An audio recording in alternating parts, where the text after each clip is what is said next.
I have heard a rumor. Yes? That I will soon be addressing my daughter as Heather Swanson.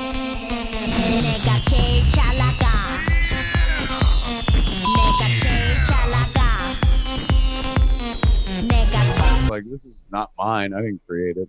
There's no denying gossip has always been prevalent in the entertainment industry. It's me. I'm Gossip Girl.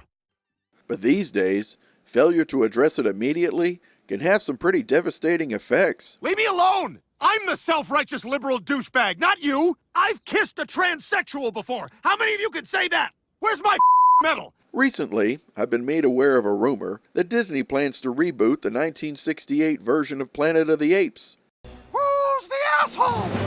There, Emilio. Afraid I'll make a steak? Casting aside Charlton Heston's iconic portrayal of Taylor, Take your stinking paws off me, you... and resurrecting the dead female astronaut Stewart to play the protagonist. This whole thing is insane. Dr. Zira will replace Dr. Zaius as Ape City's leader. Are you fucking kidding me? Cornelius will be written out altogether. That's the story of my life, no respect. And Heston's love interest Nova will be recast with the same subtlety and finesse as Warner Brothers Season 2 of Batwoman. What did you say, transphobe? So before this Starship shit show leaves the launch pad and crashes headlong into Hollywood's Lake Titicaca, filled with boobs and poop, grab your bags and start flinging, fellow primates, as we take one last look back at the groundbreaking film that started it all in the 1968 sci-fi classic, Planet of the Apes. Our story opens with astronauts Taylor, Dodge, Landon, and Stewart on a deep space mission of unknown destination. After crashing into a lake on an uncharted planet over 2,000 years after leaving Earth, the crew awakens from hibernation. With astronaut Stewart reduced to turkey jerky due to a crack in her sleep tube, oh, that's not right. The remaining crew, realizing their ship is sinking, abandon the spacecraft and make it to shore. Trapped in a desolated wasteland with their supplies running low, they discover a lush green zone surrounded by waterfalls.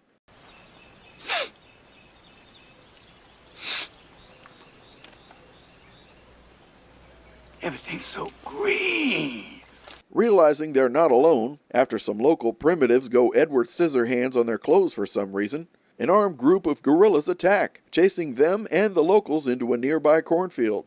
During the chase, Taylor is shot in the neck, Landon is knocked unconscious, and Dodge is shot and killed.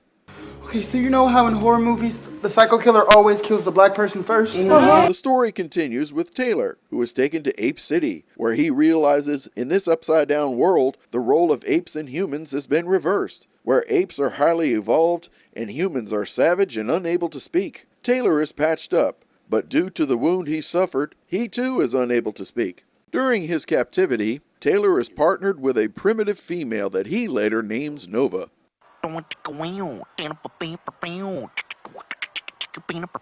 And it's here that Taylor is examined by animal psychologist Dr. Zira, who is convinced that, unlike the other specimens, Taylor is highly intelligent. Zira then convinces her fiancé, Cornelius, that Taylor may in fact be the missing link between evolved apes and primitive humans.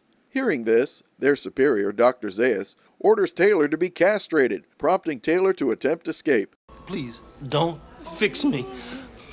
I won't look at another female ever, I swear. Shit, man. If somebody threatened to cut off my junk, I'd escape too. As Taylor runs from his captors, he finds Dodge stuffed and on display in a local museum. And despite his best efforts, he is recaptured, but then reveals to his captors that he can in fact speak.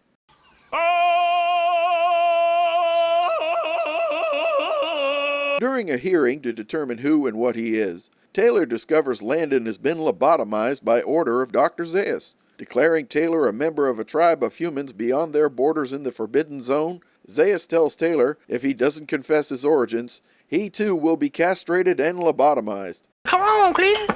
Come on. Come over here. Come on in. Let's show walk. Come over. Then you're going to limp back. As Taylor awaits his fate, Dr. Zira's nephew Lucius, along with Zira and Cornelius, free Taylor and his companion Nova and take them back to the Forbidden Zone. Arriving at a cave Cornelius discovered looking for evidence of an early simian civilization, they are intercepted by an armed party led by Dr. Zaius. Taylor takes Zaius at gunpoint into the cave, where Cornelius attempts to show Dr. Zaius proof of early human technology, but Zaius confesses he knew about the ancient humans the entire time. After Taylor and Nova escape, Dr. Zaius orders the cave and its contents destroyed. But as Taylor and Nova ride up the shoreline, Taylor discovers the remnants of the Statue of Liberty. Dear me, what are those things coming out of her nose? Hey, watch my helmet.